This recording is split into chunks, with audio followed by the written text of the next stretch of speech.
Om Swastiastu, saya Gede Faris Andika, nomor absen 4. Perkenalkan, nama saya Eko Mangandika, nomor absen 9. Saya Imad Dedwina, nomor absen 10.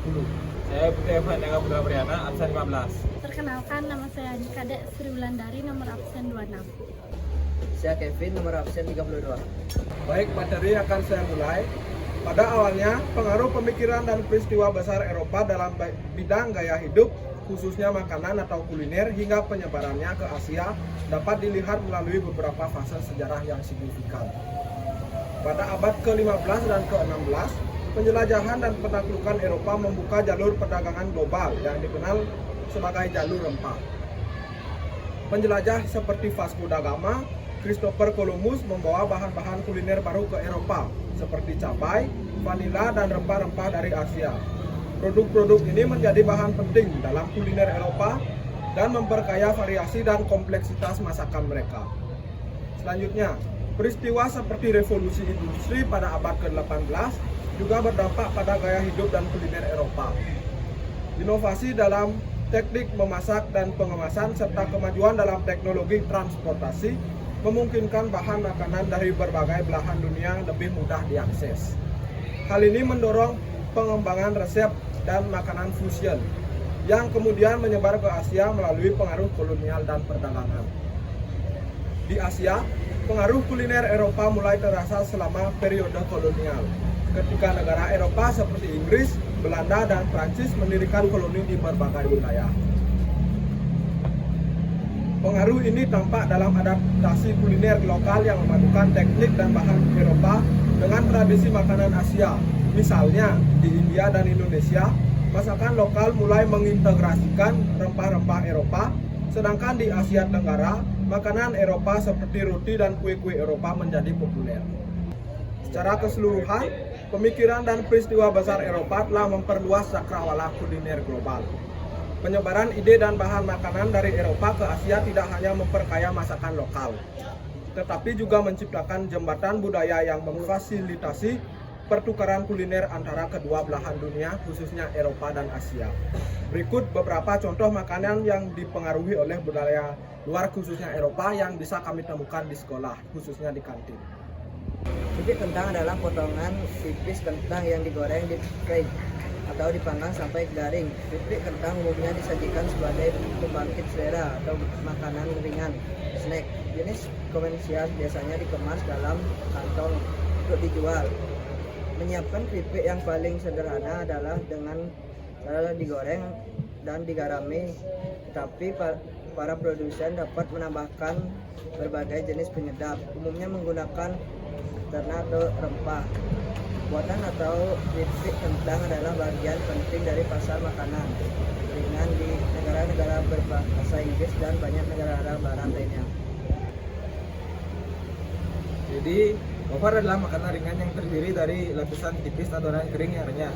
Sering kali diisi dengan es krim rasa seperti coklat, vanila, atau strawberry. Makanan ini memiliki sejarah panjang yang berasal dari Eropa. Awalnya dibuat sebagai bagian dari upacara keagamaan pada abad pertengahan. Seiring waktu, wafer berkembang menjadi cemilan populer dan mulai diproduksi secara massal pada abad 19. Kini wafer dinikmati di seluruh dunia dalam berbagai variasi rasa dan bentuk. Yogurt adalah produk olahan susu yang dibuat dengan proses fermentasi menggunakan bakteri asam laktat, Lactobacillus bulgarius, dan Streptococcus dan Thermophilus, dengan atau tanpa penambahan bakteri asam laktat lainnya. Ada yogurt berasal dari bahasa Turki, yaitu yogurt atau yogurt, yang artinya susu asam. Asal-usul yogurt dapat ditelusuri ke ribuan tahun lalu dengan klaim yang sering merujuk ke daerah yang sekarang menjadi Turki dan Iran. Meskipun sulit untuk menentukan waktu atau tempat yang tepat, yogurt telah ada sejak zaman kuno dan diperkirakan muncul secara bersamaan di berbagai budaya. Berikutnya ada risol mayo. Risol mayo adalah cemilan populer di Indonesia, merupakan variasi dari risol tradisional dengan sentuhan unik. Sederhananya, risol mayo adalah parti goreng renyah yang diisi dengan campuran mayones yang lembut dan gurih. seringkali dikombinasikan dengan bahan-bahan lain seperti ayam, suwir, daging sapi cincang, atau sayuran. Risol adalah cemilan yang populer di Indonesia. Memiliki asal-usul yang menarik dari Prancis. Nama risol sendiri berasal dari kata risole dalam bahasa Prancis yang berasal dari bahasa Latin resolus yang berarti kemarahan. Di Prancis, risol awalnya merupakan roti gurih yang diisi dengan berbagai bahan dan kemudian digoreng. Risol sering kali disajikan sebagai hidangan utama berbagai dan variasi di Indonesia yang lebih dikenal sebagai cemilan. Meskipun risol berasal dari Prancis, pengaruh Belanda juga berpengaruh dalam penyebarannya di Indonesia. Selama masa kolonial Belanda, berbagai tradisi kuliner diperkenalkan ke Indonesia dan risol kemungkinan besar termasuk di antaranya. Seiring waktu, para juru masak Indonesia menghadapi resep risol dengan memasukkan bahan-bahan dan rasa lokal, mengubahnya menjadi cemilan yang kita kenal dengan dan kita sukai saat ini. Struktur dasar risol tetap mirip dengan asalnya di Prancis. Terdiri dari kulit crispy yang tipis yang diisi dengan campuran gurih, seringkali dimasukkan daging, sayuran, dan rempah-rempah lainnya. Es krim adalah makanan penutup beku yang terbuat dari susu, krim atau gula, dan bahan tambahan seperti perasa dan bahan pengisi.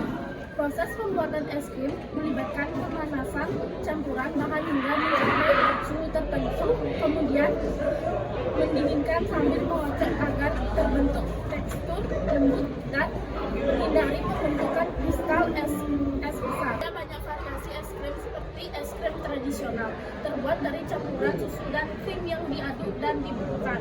Yang kedua ada gelato, versi Itali dari es krim dengan rasio susu lebih tinggi dan lebih sedikit udara yang ditambahkan memberikan tekstur yang lebih padat dan rasanya lebih kaya. Yang ketiga ada frozen yogurt, menggunakan yogurt sebagai dasar memberikan rasa asam